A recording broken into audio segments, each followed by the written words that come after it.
video of something that I want to have a bit of a faff around with.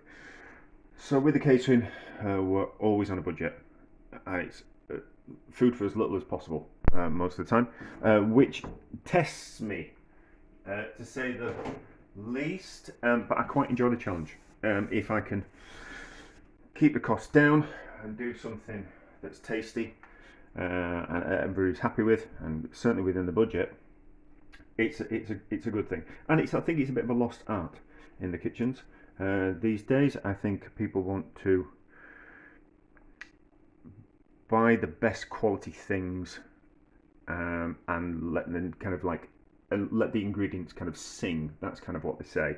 Whereas when I was training to be a chef, still training now really, to be honest, because you never stop learning, it was buy cheap ingredients, add value to them through skill, and then serve them to the customer.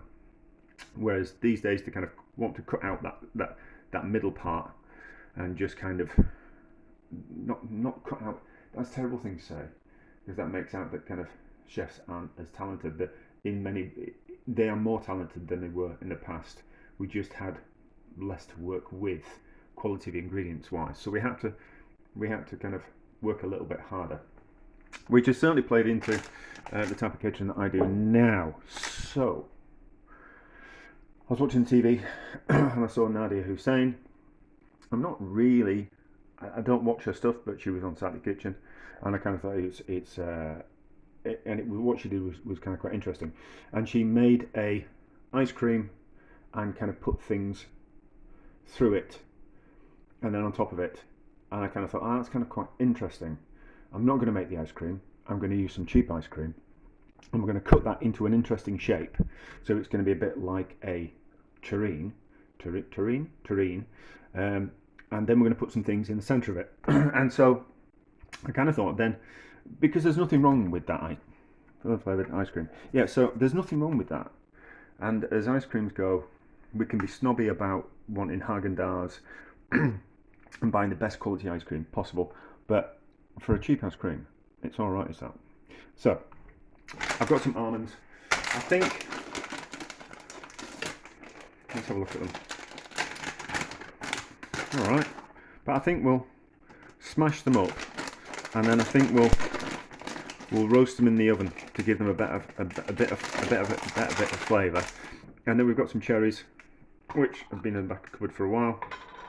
So I've got these, so we'll kind of cut those up. So these from, did I say they're from Lidl? But these from Lidl. Been in the cupboard for a couple of years, I would have thought, knowing me. So, but they're all right. Nice and tasty. I kind of thought toasted almonds, smashed up a bit, and then some cherries going the way through it. They're kind of quite nice. So, can we smash up the almonds like that? I think we can. I think I'm going to keep them in the plastic bag and then run my rolling pin off them. Obviously not on top of the cooker, because we're on top of the cooker here and it's a little bit unstable, but we'll put the chopping board on something a little bit more firmer and we'll whack them with the rolling pin and we'll see how they turn out. So we're back if that works. Right, so kind of worked a little bit, but not smash them all up, so I need to do a better job. So we can just shake like that, and all the big bits will come to the top. We can put those back in the bag and give them a better crack, I think. Although I might have to get out the food processor, but I didn't really want to. Great washing up. But there again, I am faffing, and by the time I've done this, I could have just got out the food processor, smashed them up a little bit in the food processor, and done the washing up, couldn't I? But anyway, but it's all about, I don't know, to find out if something's quicker and easier, we have to try it, don't we? So there, and we run the risk of it not being quicker and easier, and then we don't go down that route anymore, you know. So that's kind of my theory on that. Let's just have a go, and if it works, it works. It doesn't, it doesn't, and then we'll know for next time, won't we? Right. Okay. So Might work a little bit easier now there's more room in the bag, but carry on smashing. Right, bit of a faff. It's taken a few goes, but we smashed them up. I would recommend doing them in a food processor, certainly if you're doing a lot. But if you haven't got a food processor, keeping them in the bag and smashing with a rolling pin or a hammer certainly works. Right, let's toast those in the oven. They'll take about 20 minutes at 150, something like that. As those are toasting, let's just get this ice cream out and cut it into a more interesting shape. So it's alright is that shape, but people kind of know that we've just taken that straight out of the container. So if we slice it there and there, take it down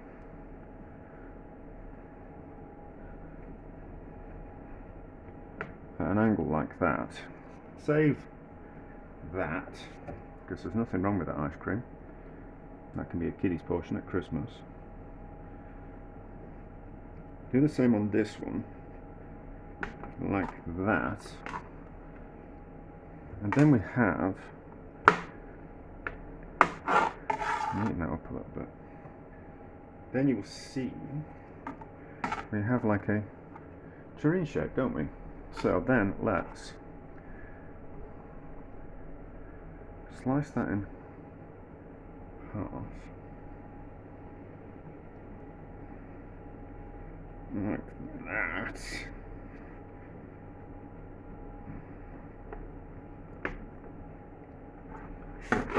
Like that. And then what we can do is we can put the,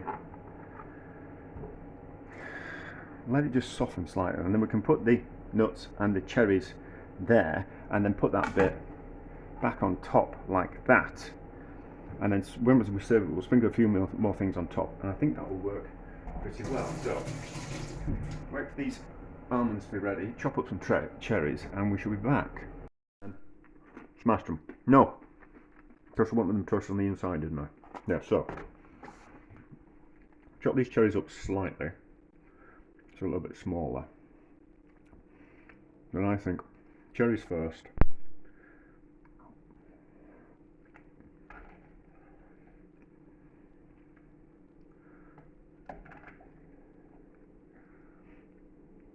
Like that, and then just slightly clean my hands. Like that. And then there's that syrup underneath as well, so I think that syrup from the cherries, once we sliced it, I think it'd be nice. So then I reckon I'll get 8 portions out of this. So like that. So you kind of get the idea of what I'm doing.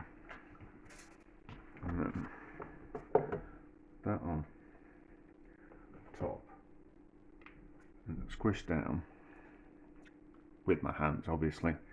Clean hands. And then just cut it in half to kind of see. Go.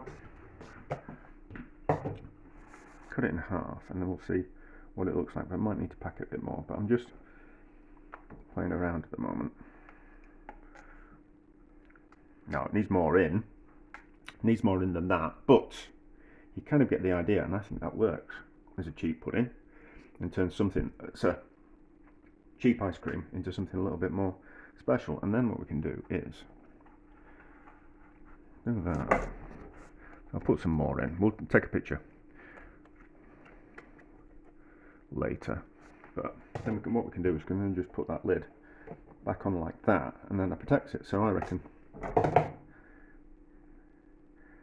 8 portions out of each. So we're dividing things in half, and then half again, and then half again, and then that's 8 portions out of the other side, isn't it? There we go, that works. But it certainly needs more filling in, but that'll be something we'll sort out later on. But it works as an idea, and that's all I'm really bothered about for this video. Oh yeah, so I need to do the, so it's a success, isn't it? Because it works. It just needs a little bit more filling in. But we can take a cheap ice cream, carve it to what shape we want. One of my chef friends gave me that idea. He was talking about pate, and they'd sent the wrong type of pate, so he cut the pate into a better shape. So it was like a pate that was more flat than tall. So what he did was he kind of cut it in half, put it on top of each other, sculpted it, and then covered it in butter, so it looked more like a parfait. It was the right type of pate. It was the right type of pate. It was just the wrong kind of shape. But anyway, so that's where I got that idea from. But anyway, so that works. I've got nuts stuck in my throat. That's a success.